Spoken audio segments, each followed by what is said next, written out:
नमस्कार, आप सभी का बहुत बहुत स्वागत है। आप देख रहे हैं स्पेशल स्टोरी। मैं हूं परवीन शेख। बांग्लादेश छोड़कर भाग चुके हैं मोहम्मद यूनुस। सुनकर आपका भी सिर चकरा गया होगा, लेकिन ये 100% सच है। बांग्लादेश में हंगामा, बवाल और लोगों में गुस्से का उबाल देखते ही यूनुस देश छोड़कर भाग खड़े हुए हैं। दरअसल बांग्लादेश में वक्त से पहले आम चुनाव की उठती मांगों के बीच अंतरिम सरकार के मुख्य सलाहकार मोहम्मद यूनुस ने एक बड़ा बयान दिया है और साफ किया है कि देश में आम चुनाव दिसंबर से जून 2025 के बीच किसी भी वक्त कराए जा सकते हैं। यानी वो घुटनों पर तो आ गए हैं, लेकिन यहाँ पर भी वो खेल कर गए। उन्होंने ये बात जापान की राजधानी टोक्यो में एक कार्यक्रम के दौरान कही है, जिससे साफ है कि वो बांग्लादेश में मौजूद नहीं है। वो जापान में जाकर अब बड़ी बड़ी बातें कर रहे हैं। बांग्लादेश से अपनी जान बचाकर भागे यूनुस का ये जो बयान आया है वो सुर्खियों में है।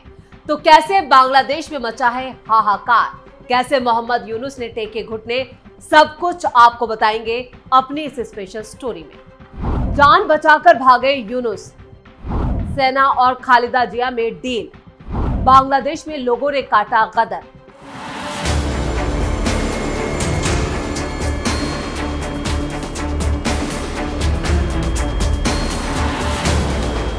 मोहम्मद यूनुस और पूर्व प्रधानमंत्री और बीएनपी की चीफ खालिदा जिया के बीच एक नई तरह की लड़ाई शुरू हो चुकी है।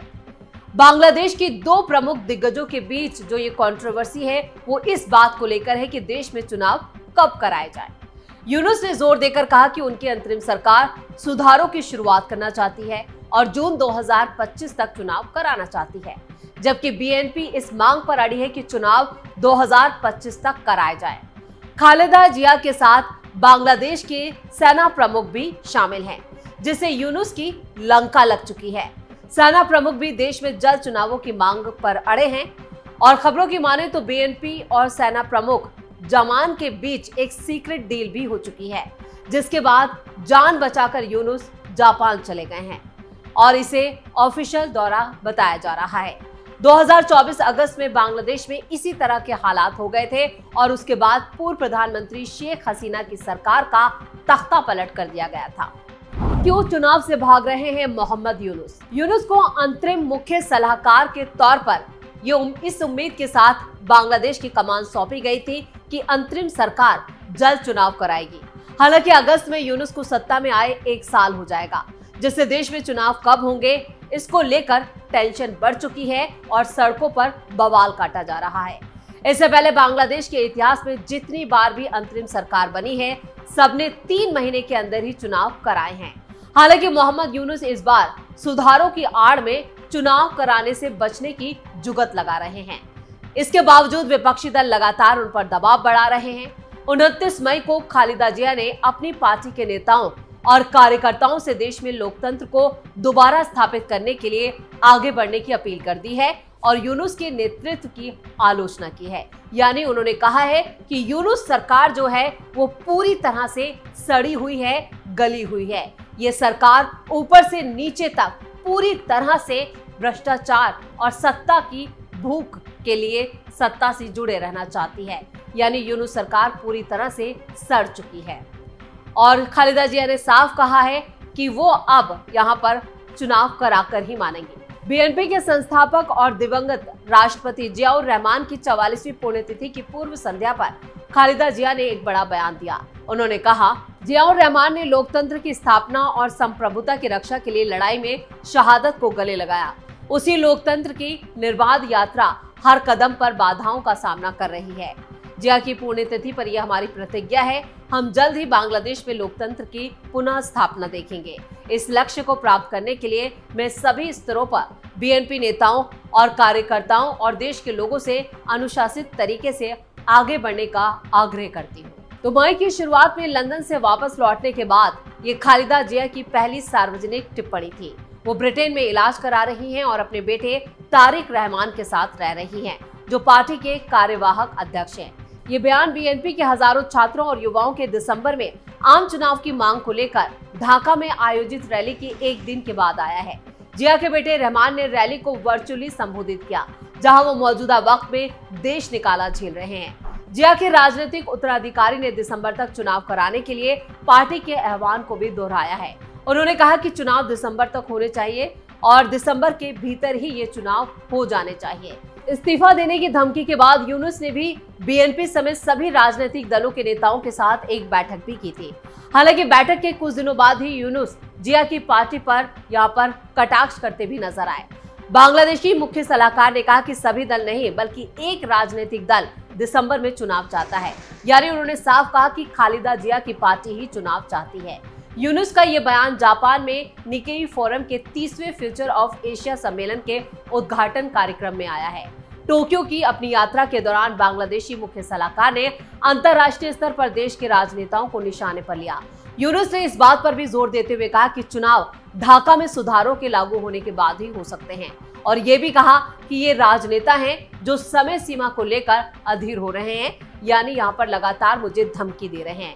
यूनुस के इन बयानों से साफ है कि वो डर चुके हैं और अब पूरी तरह से घुटनों पर आ गए हैं। चुनाव जरूर कराना चाहते हैं लेकिन अपनी शर्तों पर, और ये भी कह रहे हैं कि चुनाव अगले साल होंगे। यूनुस ने जापानी प्रतिनिधिमंडल से कहा, राजनेता बहुत अधीर है, उन्हें सत्ता की अपनी सीटों पर पहुंचना पसंद है, इसलिए मैं उनसे लंबे समय से वादा कर रहा हूं कि चुनाव दिसंबर 2025 या सबसे कम यानी जून 2026 में कराए जा सकते हैं, यानी 6 महीने में। ये इस बात पर निर्भर करेगा कि आप कितनी तेजी से सुधार कर सकते हैं।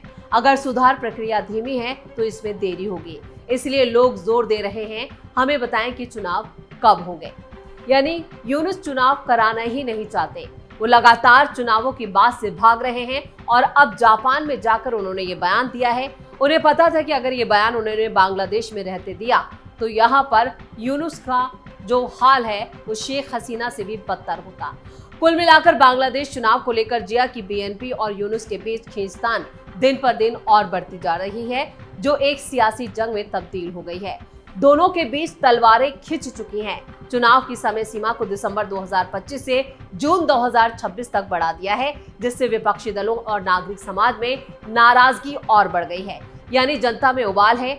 बांग्लादेश नेशनलिस्ट पार्टी यानी बीएनपी और सेना प्रमुख जनरल वकार उस जमान ने जल्द चुनाव कराने की मांग की है, जबकि यूनुस सरकार का कहना है कि पहले जरूरी सुधारों को लागू करना जरूरी है, उसके बाद ही चुनाव कराए जाएंगे। बीएनपी और दूसरे विपक्षी दलों की मांग है कि इस साल के आखिर तक आम चुनाव कराए जाएं। इसी मुद्दे को लेकर ढाका में हाल ही में हजारों लोगों ने फांसीवाद खत्म करो जैसे नारे लगाते हुए रैली भी निकाली, जिससे शहर के मुख्य मार्ग पूरी तरह से जाम हो गए और कामकाज ठप हो गया। जुलाई विद्रोह के प्रदर्शनकारी और छात्र संगठन भी यूनुस सरकार के खिलाफ प्रदर्शन कर चुके, जिनकी मांगे घायल छात्रों के पुनर्वास और आंदोलनकारियों को मान्यता देने से जुड़ी है। बांग्लादेश में अब 20,000 लोगों की गिरफ्तारियां। फरवरी 2025 में शुरू हुए ऑपरेशन डेविल हंट के तहत सरकार ने शेख हसीना के समर्थकों और विपक्षी नेताओं के खिलाफ बड़ा एक्शन लिया। इस अभियान में अब तक 20,000 से ज्यादा लोगों को गिरफ्तार किया जा चुका है, जिसमें कई पूर्व मंत्री और छात्र नेता शामिल हैं। मानवाधिकार संगठनों ने इस अभियान की आलोचना की और इसे राजनीतिक प्रतिशोध करार दिया है। यूनुस सरकार के लाए गए एक नए अध्यादेश के खिलाफ सरकारी कर्मचारी और शिक्षक भी हड़ताल और प्रदर्शन कर रहे हैं। इस अध्यादेश के तहत कर्मचारियों को बिना उचित प्रक्रिया के बगैर ही 14 दिनों में बर्खास्त किया जा सकता है, जिसे दमनकारी बताया जा रहा है। इन आंदोलनों की वजह से ढाका में सुरक्षा बलों की तैनाती करनी पड़ी है, जिसे लेकर भी काफी नाराजगी है। बांग्लादेश में विदेशी मुद्रा भंडार में गिरावट आई है। विदेशी निवेश जो है वो 71% की उसमें कमी आई है। महंगाई बढ़ रही है। यूनुस सरकार के कार्यकाल में लोगों की आर्थिक स्थिति में भी गिरावट आई है। विदेशी निवेश में 71% की कमी आई है। इसके अलावा टैक्स प्रणाली में सुधार की कोशिशों ने आम जनता पर ज्यादा बोझ डाला है, जिससे जीवन यापन यानी बुनियादी जरूरतों को पूरा करना और मुश्किल हो गया है। यूनुस के नेतृत्व में उनकी संस्थाओं को कई फायदे दिए गए हैं। ग्रामीण यूनिवर्सिटी की स्थापना, ग्रामीण टेलीकॉम को डिजिटल वॉलेट सेवा की अनुमति देना और ग्रामीण बैंक में सरकारी हिस्सेदारी को 25% से घटाकर 10% करना ऐसे कदम हैं जिनसे सत्ता के दुरुपयोग और हितों के टकराव के आरोप लगे हैं। इसके अलावा यूनुस और उनके सहयोगियों के खिलाफ चल रहे मामलों को बिना मुकदमे के ही खत्म कर दिया गया। अगस्त 2024 से दिसंबर 2024 के बीच बांग्लादेश हिंदू बौद्ध ईसाई एकता परिषद ने यहाँ पर 2000 से ज्यादा सांप्रदायिक हिंसा की घटनाओं की रिपोर्ट की है, जिसमें 23 लोगों की जान गई है और सरकार पर आरोप है कि उसने इन घटनाओं को रोकने में पूरी तरह से विफलता दिखाई है। अल्पसंख्यकों की सुरक्षा सुनिश्चित नहीं की गई, यानी हिंदुओं को निशाना बनाया गया। यूनुस सरकार के कार्यकाल में पत्रकारों पर भी दमनात्मक कार्रवाई की गई। 354 से ज्यादा पत्रकारों को परेशान किया गया। 74 पर हिंसा के मामले दर्ज किए गए। 167 की प्रेस मान्यता रद्द कर दी गई। इससे प्रेस की स्वतंत्रता पर गंभीर सवाल उठे। यूनुस ने भारत पर बांग्लादेश को अस्थिर करने का भी आरोप लगाया, जिसे भारत ने खारिज कर दिया। भारत ने इसे आंतरिक समस्याओं से ध्यान भटकाने की कोशिश करार दिया। वैसे यूनुस लगातार भारत से रिश्ते बिगाड़ने की कोशिश कर रहे हैं। इससे उलट बांग्लादेश पर ही इसका असर पड़ रहा है। भारत से बड़ी तादाद में सामान और कच्चा माल वहां जाता था, जो अब जाना बंद हो चुका है। इस किल्लत ने वहां खाने पीने पर तो असर डाला ही, साथ ही वहां के मुख्य रेडीमेड कारोबार पर भी यहाँ पर बहुत असर पड़ा है, जिससे जो कपड़े का कारोबार है वो पूरी तरह से पटरी से उतर गया है। लगातार यहाँ पर लोग जो है अपनी बुनियादी जरूरतें पूरी नहीं कर पा रहे, जिससे आम लोग महंगाई से भी त्रस्त है। बांग्लादेश में आर्थिक, सामाजिक और हर तरह से राजनीतिक संकट खड़ा हो गया है और दूसरी तरफ यूनुस जो है वो बांग्लादेश छोड़कर जापान भाग चुके हैं। तो कुल मिलाकर जिस तरह के हालात फिलहाल बांग्लादेश में मचे हुए हैं और जिस तरह लोगों ने सड़कों पर कदम मचाया हुआ है, उससे साफ है कि यूनुस जो है वो अपनी मनमर्जी कर रहे हैं, जिसके खिलाफ अब लोगों ने ही यहाँ पर मोर्चा खोल दिया है। बीएनपी और सेना प्रमुख के बीच हुई डील से भी यूनुस की जान आफत में आ चुकी है। तो स्पेशल स्टोरी में इतना ही। वीडियो कैसा लगा कमेंट करके अपनी राय जरूर दें। वीडियो को लाइक करें, शेयर करें और कैपिटल टीवी को सब्सक्राइब जरूर करें। धन्यवाद।